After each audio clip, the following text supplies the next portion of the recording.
Welcome to the Journal Editorial Report. I'm Paul Gigot. Well, with October 17 fast approaching, both sides are scrambling to reach at least a short-term deal to raise the federal government's borrowing limit. President Obama this week painted a bleak picture should Congress fail to reach an agreement on the debt ceiling before Thursday's deadline.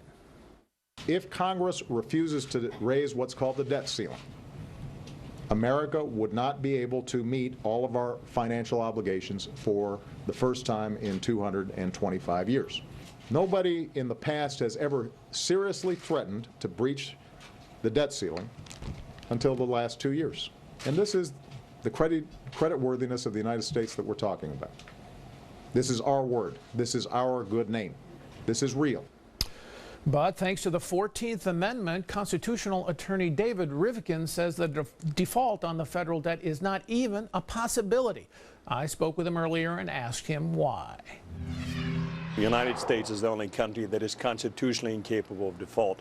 Section 4 of the 14th Amendment says specifically that public debt of the United States authorized by law cannot be questioned.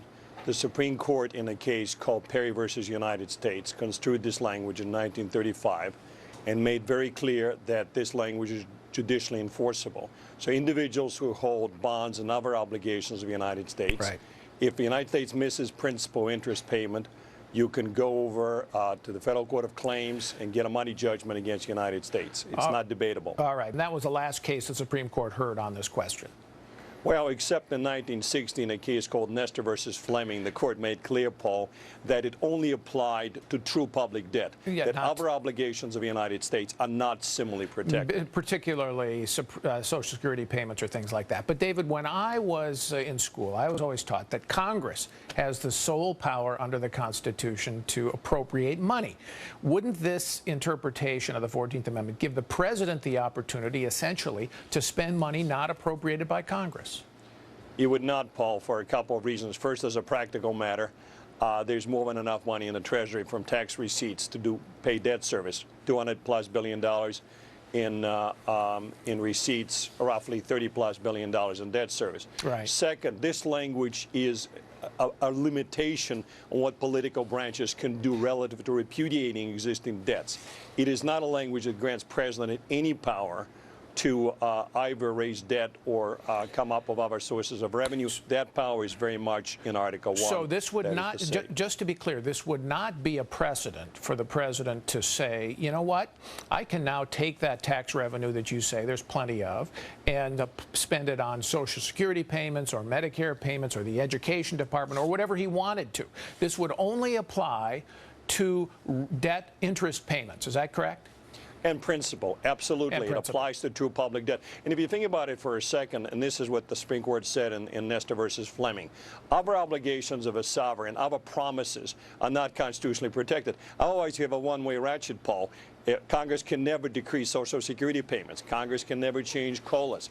Congress can never change all the other forms of federal largesse. No, we're talking about the true public debt. But remember, this is the most important thing. This is what this, to me, utterly specious language about default is. This is not about other payments. It's about obligations of the United States held by third parties. It's about honoring contracts for T-bills, Treasury notes, that sort of things that are a form of contract. That's what it basically enforces. Would it allow the president to roll over debt and issue new debt? Only, well, not issue new debt, but meeting payments. I mean, roll implies that you pay off the old debt and you incur new debt. So one half of a transaction, Paul, would be allowed. You do have to pay the principal, but not incur new debt without congressional blessing. The power to borrow money in the credit of the United States under Article 1, Section 8 belongs to Congress and Congress only. Okay, as you know, as in all legal questions, there's a dispute. Not everybody agrees with you, including, according to what I hear, the administration, which the Treasury Secretary Jack Lew and the spokesman and the White House spokesman Jay Carney both say, we don't agree with this interpretation of the 14th Amendment. What happens if they would say, you know what, we don't agree with that, so we are not going to meet our interest payments if the debt limit is breached? Two answers.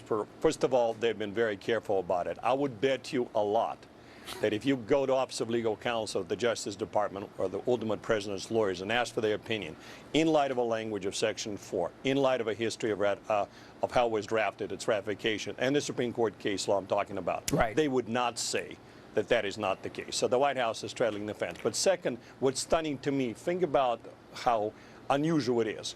Prime ministers of Greece, Italy, Spain, countries with really, really bad debt problems, right, always talk up their debt, their credit worthiness.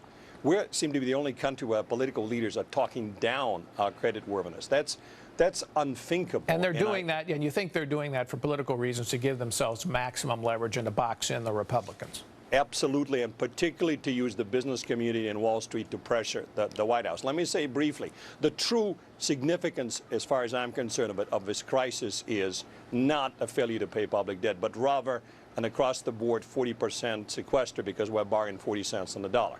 That would be very bad, but it's not about dishonoring public debts in the United States. So and the White House... Yeah. And the White House knows this, and you are, so basically, if you got to the end and there was a question of breaching the debt limit, you think they would go with you in invoking the 14th Amendment? I think they would have to go with me. Now, one last point. I've heard an argument made sort of Paul, that somehow Treasury is such a clumsy beast that they cannot prioritize the payments. I find it stunning. I don't know of any bank in the world that does not know how to segregate different payment streams. All right, David Rivkin, thanks so much for being here. We'll be watching. Good to be with you. When we